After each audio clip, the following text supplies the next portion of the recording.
Nagu ma teile juba ütlesin, ei tule tänases saates juttu mitte ainult autonäitusest ja oleme teile võlgu veel kolmanda loo ühest meie järjeloost, kus me siis rääkisime internetipõhisel jälgimissüsteemil ja siit see järjeosa on ka kohe tulemas.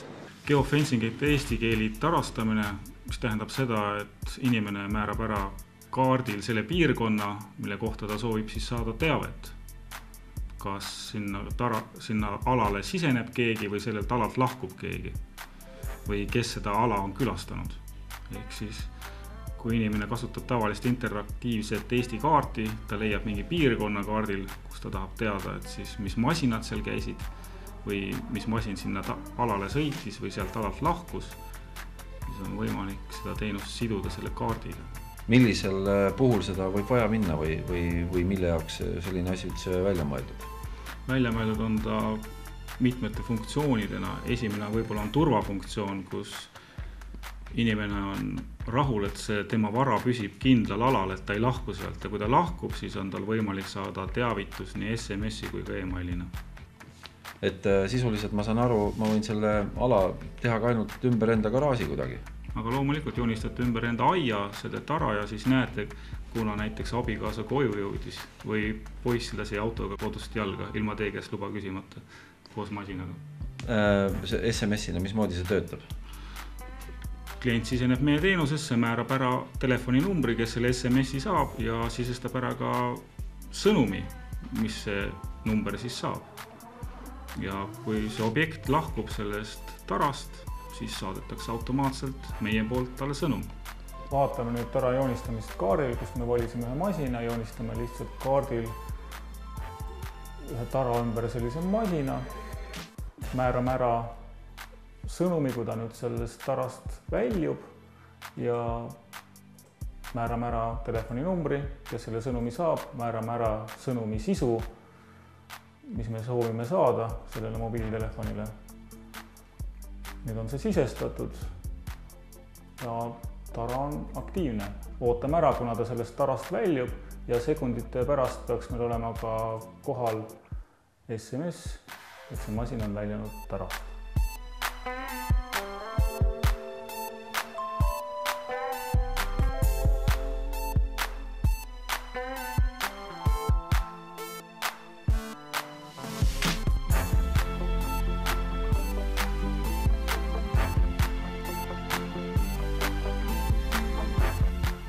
Teinekord on vaja uurida liiklusõnnetuse põhjuseid, mis on põhjustatud kas siis juhi sõiduveast või siis halvasti hooldatud teest. Selleks on lihtne valida piirkond, see teelõik, kus õnnetus juhtus, kas või näiteks hiljaaegu õnnetus, mis toimus lätlaste bussiga Valgamaal, kus valime lihtsalt selle õnnetuse piirkonna ja vaatame, kas see tee oli sellel hetkel nõuete kohaselt hooldatud, ehk siis hooldusmasinad olid selles piirkonnas viibinud või mitte. Ja siis on näha, kas tegu oli juhi sõiduveaga või siis teehooldustööde halvasti tegemisega. Nagu ma aru saan, siis teie kasutate juba päris pikka aega selle firma teenuseid? Jah, aastast 2006 oktoobrist või novembrist paigaldasime esimesed seadmed. Meid huvitab, kuidas te selleni jõudsite või kus see informatsioon tuli või mis huvi selle vastu tekkis? No, siin oli mitu sellist aspekti. Eelkõige see, et võib-olla õnnestub säästa kütust. See on esimene. Teine on see, et oma tööd paremini optimeerida. Näha, kus me mehed teevad, mida nad teevad täpselt, saada kulud kontrolli alla ja eks me siis hakkasime uurima neid erinevaid võimalusi, sest et ajakirjades ja telekas on ju üht-teist nähtud ja kuuldud ja ka Euroopas väga edukalt kasutatakse seda. Ja mis siis tulemus oli? Tulemus oli päris hea.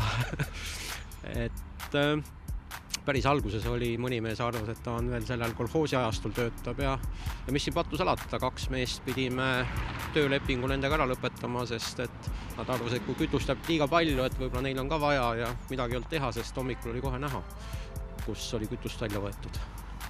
Palju kütust kokku hoidsite ühes kuus, kui saladus ei ole? Ei, meil sellist kütusevargust oluliselt ei olnud, välja arvatud see 1 või 2 meest ja see oli ka 10 või 20 liitrit ainult. Nii et selles mõttes kütuse kokkuhoidu nagu suurt ei olnud, pigem oli see, et me nägime ikkagi täpselt ära, mis tööoperatsioone me teeme ja kui palju me puistame, kui palju sahk töötab ja Nii et selles suhtes on aidanud. Jah, kindlasti. Track24 pakub klientide internetipõhist teenust ja ka arvutipõhist teenust, milleks siis klient installeerib endale programmi Track24 Inspect. Lisaks internetipõhisele teenusele, kus olid meil siis peatuste aruanne, teekonna aruanne, kütuse aruanne, tööaja aruanne, kiirustületuste aruanne, on meil lisaks siin ka koondaruanne, kus saab koondina siis kogu masinapargi kokku võtta, kus on näha siis nende läbisõidud, näha kütuskulu, keskmine kiirus, keskmine kulu, kütusekulu tunnis, suurkütusekulu, tankimised ja jääd paagis, mis on oluline ettevõttele, et oleks kuu lõpus näha, palju on masinate paakides kütust. Ja kokkuvõttena on näha siis masinapargi kõik andmed, läbitud teekonnad, kilometraaž, töötunnid, kütusekulud ja ka tankimised. Tarastamine ja kõik see muu nagu keeruline ei tundu, mis sa salata, mul ei ole arvuti võõras, kuid ma kohe praegu küll sellega hakkama ei saaks. Meil ettevõttes on hüvad ja hääd koolitatud spetsialistid, kes teevad siis ettevõtte inimestele selgeks, kuidas seda asja võimalikult hästi ja lihtsalt kasutada. Et meil on selleks ette nähtud koolitused ja me koolitame ka jooksvalt, meil on olemas oma infoliin, kus inimesed saavad pidevalt nõu küsida. Kui tekib küsimusi, siis olge head, minge Track24 meie foorumisse, küsige seal küsimusi ja kõikide küsijate vahel loosime välja siis autojälgimissüsteemi.